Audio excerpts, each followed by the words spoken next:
오늘 아침에 우리에게 주시는 하나님의 말씀은 창세기 32장 21절부터 32절 말씀입니다. 함께 봉독하시겠습니다. 그 예물은 그의 앞에 보내고 그는 무리 가운데서 밤을 지내다가 밤에 일어나 두 아내와 두 여종과 11 아들을 인도하여 야복나루를 건널세 그들을 인도하여 시내를 건너가게 하며 그의 소유도 건너가게 하고 야곱은 홀로 남았더니 어떤 사람이 날이 새도록 야곱과 씨름하다가 자기가 야곱을 이기지 못함을 보고 그가 야곱의 허벅지 관절을 치매 야곱의 허벅지 관절이 그 사람과 씨름할 때에 어긋났더라. 그가 이르되 날이 새려하니 나로 가게 하라. 야곱이 이르되 당신이 내게 축복하지 아니하면 가게 하지 아니하겠나이다. 그 사람이 그에게 이르되 내 이름이 무엇이냐? 그가 이르되 야곱이니이다. 그가 이르되 내 이름을 다시는 야곱이라 부를 것이 아니요 이스라엘이라 부를 것이니 이는 내가 하나님과 및 사람들과 겨루어 이겼음이니라. 야곱이 청하여 이르되 당신의 이름을 알려주소서. 그 사람이 이르되 어찌하여 내 이름을 묻느냐 하고 거기서 야곱에게 축복한지라.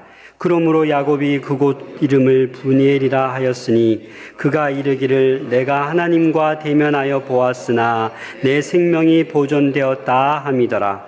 그가 브니엘을 지날 때에 해가 돋았고 그의 허벅다리로 말미암아 절었더라. 그 사람이 야곱의 허벅지 관절에 있는 둔부의 힘줄을 쳤으므로 이스라엘 사람들이 지금까지 허벅지 관절에 있는 둔부의 힘줄을 먹지 아니하더라. 아멘. 창세기 22장 아브라함이 자기 아들 이삭을 모리아산으로 바치는 장면, 그리고 창세기 32장에 나오는 이 야곱의 야복강가에서 하나님을 새롭게 만나는 이 장면은 수없이 많은 주석가들과 설교자들이 묵상하고 설교하고 또 많은 해석을 낳은 본문입니다. 그만큼 본문 말씀이 모호함으로 가득 차 있고요. 불명확하고 점프가 있고 수없이 많은 암시를 담고 있기 때문입니다. 언어로는 표현할 수 없는 신비스러운 장면이기 때문에 성경은 어느 순간인가 언어의 논리를 놓아버리게 됩니다. 말씀을 읽는 우리도 구원받은 이성으로 성경을 따라가지만 어느 순간에는 이성에 매이지 말고 그저 은혜를 갈구하면서 성령의 인도하심에 내 자신을 맡길 때 본문의 의미가 읽으면 읽을수록 다시 이렇게 솟아나게 됩니다. 야곱이 홀로 남은 가운데서 어떤 낯선 사람이 씨름을 걸게 되었습니다. 이 야곱은 처음에 이 낯선 사람이 누구인지를 알지 못했습니다. 씨름이 조금씩 지나가면서 보니까 이 사람은 사람이 아니고 천사이거나 하나님이라는 것을 알게 된 것입니다. 그래서 나중에는 자기 마음속에 있는 가장 깊은 소원을 내어놓게 되는 거지요. 처음에는 사람인 줄 알았는데 시간이 지나가면서 보니까 하나님이더라. 굉장히 중요한 암시를 담고 있습니다.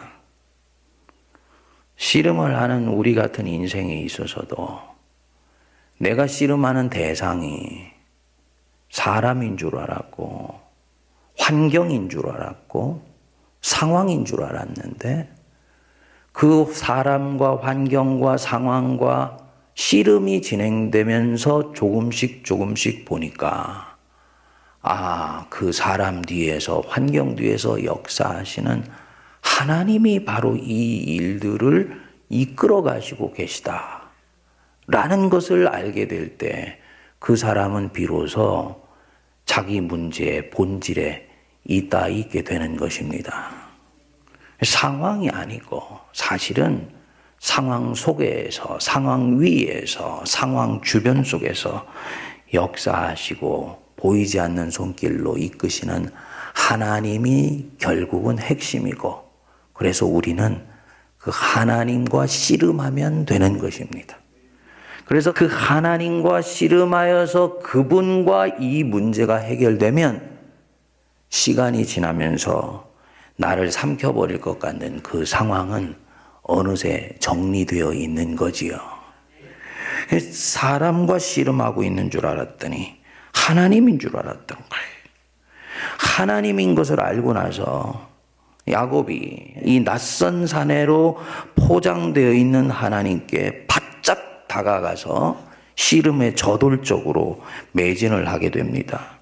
25절에 보면 자기가 야곱을 이기지 못함을 보고 그가 야곱의 허벅지 관절을 쳤어요. 야곱의 허벅지 관절이 그 사람과 씨름할 때 어긋났다.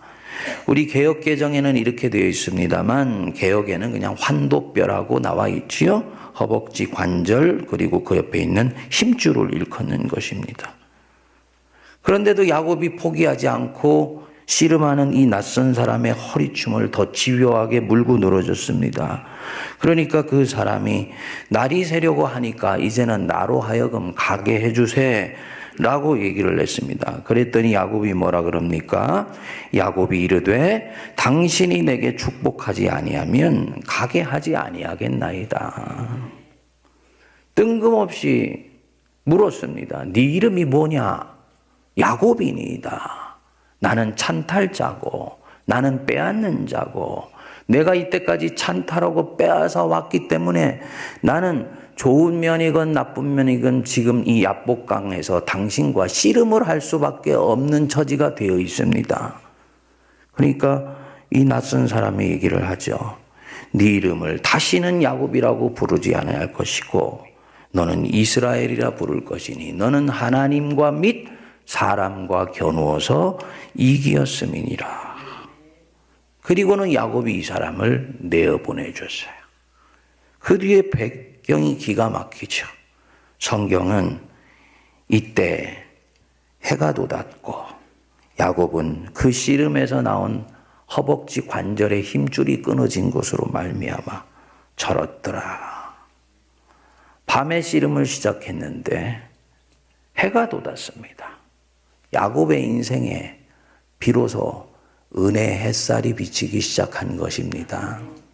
자기가 손에 쥐었던 그 부와 자녀들과 가족은 여전히 인생의 그림자였고 해질녘이었는데 하나님과 씨름에서 비로소 대면에서 이겼을 때 그의 인생에 햇살이 돋게 되는 것입니다. 제가 묵상하면서 주님이 저에게 주신 도전이 한 가지 있습니다. 당신이 내게 축복하지 아니하면 가게 하지 않겠나이다. 저나 여러분들은 이렇게까지 축복을 받고 싶어 합니까? 그 축복 때문에 20년 동안 말로 표현할 수 없는 고생을 다 했고요. 그 축복 때문에 지금은 죽게 되었는데 자기 관절 힘줄이 끊어지면서도 그 축복을 달라 생각할 수 있을까요? 우리는 이 축복이라는 말을 너무 쉽게 도덕적인 언어로 그거 기복 아니야. 이렇게까지 축복을 받고 싶어 하는 거 너무 비속한 것 아닌가? 그런데 하나님이 그것을 기뻐하셨다 그러잖아요. 자기를 축복해달라는 그 집념이 자기를 이 외통수의 인생으로 몰고 왔는데 그 상황에서 이 야곱은 어떤 신적 기회를 얻으니까 축복 달라고 다시 얘기하는 것입니다. 야곱이 원했던 이 축복, 그리고 형에게 빼앗아까지 오기 했던 이 축복, 자기를 여기까지 내몰랐지만 야곱은 한 번도 그때 그렇게 한 것에 대해서 후회했다는 얘기가 성경에는 나오지 않습니다. 그것에 대한 결과만을 묵묵히 감당해 왔던 것입니다. 이유가 뭐냐? 축복받기를 원한다. 그에게는요, 진정한 열망이었던 것입니다. 그 축복이 안전하고 평안하게 사는 것이건 자손의 복을 얻는 것이건 땅을 얻고 후손이 뻗어나가는 것이건 그 무엇이건 간에 복을 무엇이라고 사람들이 명명하고 자기에게 얘기하던 간에 이 야곱에게 이 축복은 내면에 꺼지지 않는 불꽃이었던 거예요. 아무리 밟아도 꺼지지 않는 불꽃이었기 때문에 그 신적 기회가 자기에게 왔을 때는 자기를 이 외통수로 몰았던 이 축복을 또 달라고 갈구하는 것이지요. 당신이 내게 축복하지 아니하면 가게 하지 아니하겠나이다.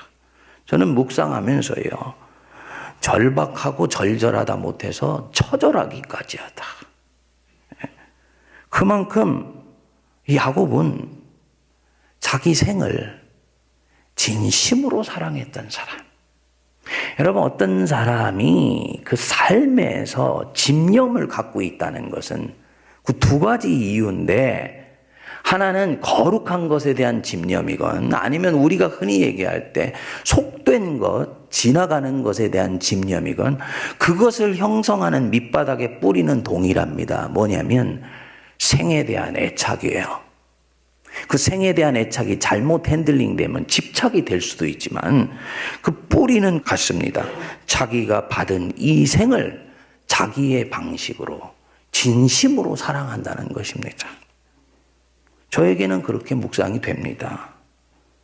한 번 살고 가는 이 생, 이 세상에 누구보다도 아름답게 꽃을 피우고 열매를 맺고, 다른 사람은 내 인생에 대해서 뭐라고 얘기하건 나는 내 생이라는 내 삶의 옥동자를 보면서 미소 지으면서 인생을 마무리하고 싶다.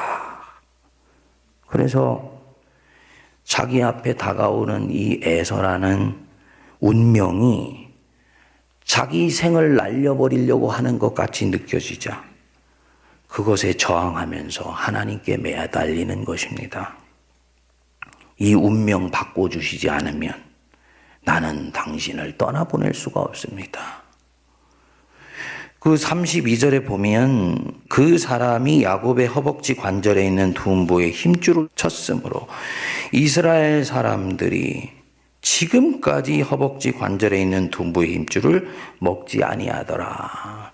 이 32장이 언제 쓰여졌는지를 보여주고 있는 거죠. 언제 쓰여진 것입니까? 이스라엘 백성들이 민족 공동체로 형성되고 난 뒤에 자기의 조상 야곱에 대해서 성령의 인도하심을 따라 기술하고 있는 것입니다.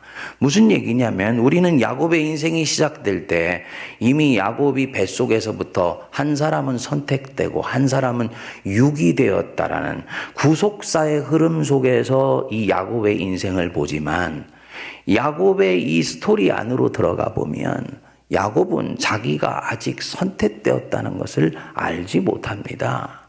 이게 중요합니다.